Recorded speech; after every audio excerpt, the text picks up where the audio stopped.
Profession natin, kahit kayo po, hindi kayo humaharap sa camera, importante na maganda pa rin po tayo.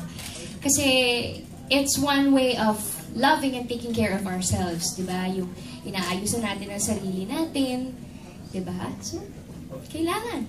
I see you have your, di ba, yung mga makeup artist mo, but do you also do your own makeup? Yes, opo.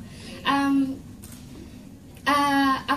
nilalagay ko lang, bago ako lumabas ng bahay, nag-blush on lang ako, tapos press powder, tapos kilay ng konti, and eyeliner ng konti, minsan mascara, minsan wala, tapos lip gloss na, yun na.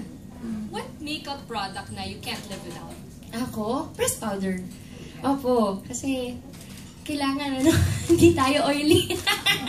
Oo, hindi kasi, di ba po, yung weather natin, mainit, gano'n. So, kailangan lagi tayong fresh.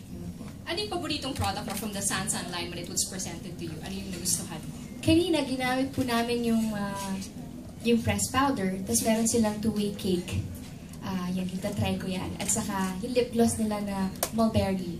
Yan, ginamit po namin. So ito, yung gamit mo ngayon, it's all Sansan makeup. Wow, may glow ah. My glow?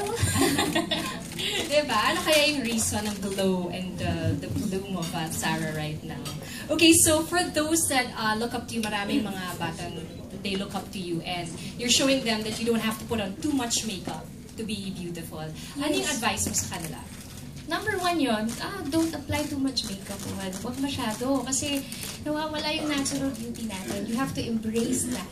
Diba? Kasi unang-una mag-umpisa siya mentally eh. Kahit na marami tayong insecurities, that's a fact, hindi natin yan maiiwasan talaga. Especially kapag may nakikita tayong mestiza, mas maganda sa atin, mas sexy. Pero you have to find in yourself kung ano ang strengths mo, kung ano, what makes you special. Kaya mentally, kailangan paniwalaan mo na special ka, maganda ka, iba lang ang ganda mo sa kanila.